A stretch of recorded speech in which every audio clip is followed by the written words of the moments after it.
Mmeona yale mambo yametendeka Nairobi na huko Mlima Kenya juzi. Si mmejionea? Na hakuna jambo ama kitu cha dhamana kwa nchi kuliko amani. Kweli si kweli? Amani yetu na umoja wetu ndio nguvu kubwa kuliko nguvu zingine zozote tulizo nazo kibinafsi. Tukiwa pamoja tuko na nguvu zaidi. Si hata Waswahili watuambia umoja ni utengano ni udhaifu. Sababu hatutaki udhaifu, hatutaki maafa. Mimi ningewasihi wale ambao mmeona wanachochea vijana wetu, na nilisema tusichochee watoto wetu kwa vizazi. Mimi ni mzazi, wewe ni mzazi. Kweli si kweli? Kwa nyumba yako vile kwa nyumba yangu niko na vizazi tofauti.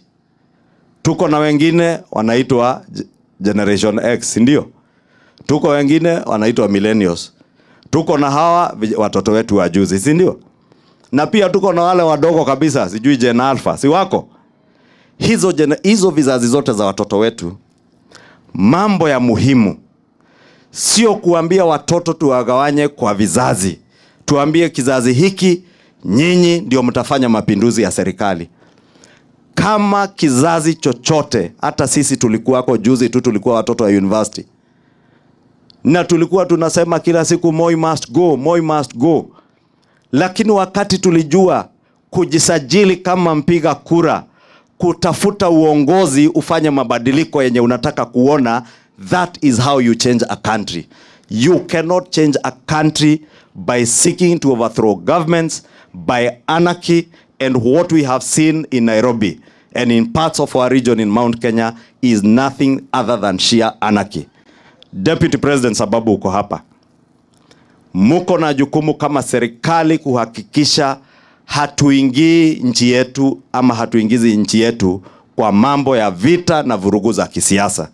Sababu wenye wataumia sana ni wamama, watoto na hawa wazazi na watoto wetu. Kweli si kweli?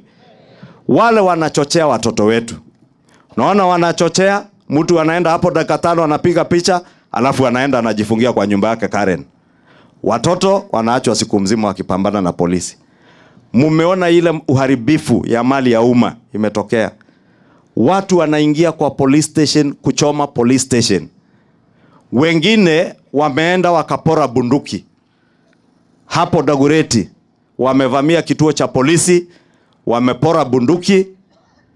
Stations zingine wamevamia wakijaribu kuchukua mabunduki.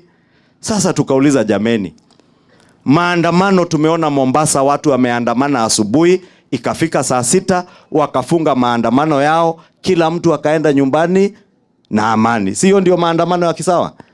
Hii ya uvamizi ya police stations and government installations, Deputy President, that is anarchy and you must stop it by all means.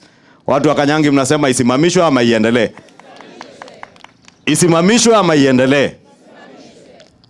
Mnataka amani, anarchy na umauaji na vita ama amani? Nyinyi ni watu wa amani? Hebu nione watu wa amani kwa mkono. Bas. Sisi sote tuko na uhuru wa kufanya maandamano. Katika katiba yetu, our constitution is clear, gives us freedom to picket. But there is no freedom without limits. Nyinyi mmeona kile ambacho kimefanyika. Maduka yamevunjwa. Mali ya watu imeibiwa. Watu ambao wamefanya kazi, raia wa kawaida, kwa miaka mingi sana. Angalau Mungu awasaidie waweze kuanza kioski fulani pale ya kuuza soda, kioski ya kuuza nguo, kioski ya kuuza simu. Hizo vitu zote jana zimevunjwa juzi. Umeona wameelekea pia wakachukua kupitia kwa guns. Vijana wengi wametumiwa kule Nairobi wakarep watoto wetu. Wasichana walikuwa wanaingizwa kwa motorbike. Vijana wanakuja, vijana wawili watatu na motorbike, wanachukua msichana wanamweka kwa motorbike, wanakimbia na yeye. Vijana wametumwa katika police stations. Wakaambiwa endeni mchome hii police station, mkimaliza yenda mchome hiyo police station. Wengine hata wamejaribu kuchoma police station hapa Matu, wengine wamejaribu kuchoma police station kule Emali. Sasa wewe unaenda kuchoma police station. Sasa ule askari pia ni binadamu. Yule askari anajaribu pia kuchunga sisi. Wakati wewe unaenda kulala usiku, unatarajia yule askari akulinde. Wakati wewe unaenda kuchoma police station, wakati wewe unaingia pale straight ahead, unataka kubomoa ile hamari, unataka kuchukua firearms, unataka kuchukua guns. What else is the police supposed to do so that they guarantee your freedom and at the same time they also guarantee safety of the other Kenyans? Jamani, vijana wanatumwa kwa police station, wavunje, wachukue guns, na wanatumwa na politicians. Yule askari hako pale ahakikishe umelindwa. Hawa wanataka kuchukua zile bunduki. Jamani, na yule askari ikitendeka mbaya, we lose lives of our people like we have done. How do we deal with this situation as a country? Na mjue vizuri sana kwamba hiyo maandamano ambayo umeona, ambayo sio maandamano, it is anarchy, it is organized crime. Ni wale mmoja ambaye alikuwa deputy president wetu wa Kenya, ambaye alisema Wakamba hata wafai, hawapasi kupewa chochote, hawana shares, sijui mara hawapasi kupewa mabarabara. Na yeye sasa amekuwa mzuri sana, hata anaitana cousins.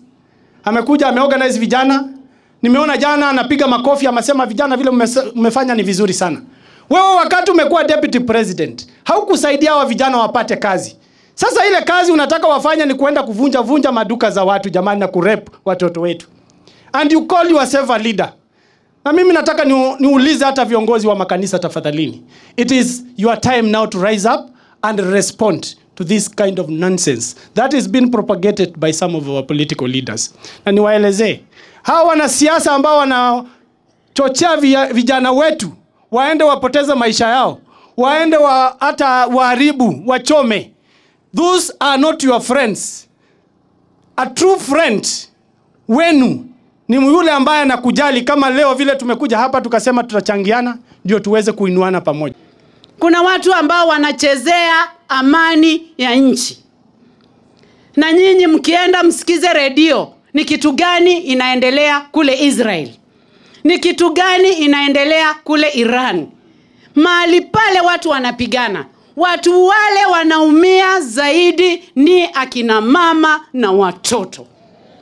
Na sisi akina mama tunataka kuambia Wakabila wakiongozwa na Gachagua ya kwamba sisi hii ndio nchi ile ambayo tuko nayo, na hatuna mahali pengine pa kwenda. Hatuna nyumba Marekani, hatuna nyumba South Africa, hatuna nyumba Dubai kama yeye. Sisi hapa ndio nyumbani na hatutaki nyumbani iharibiwe.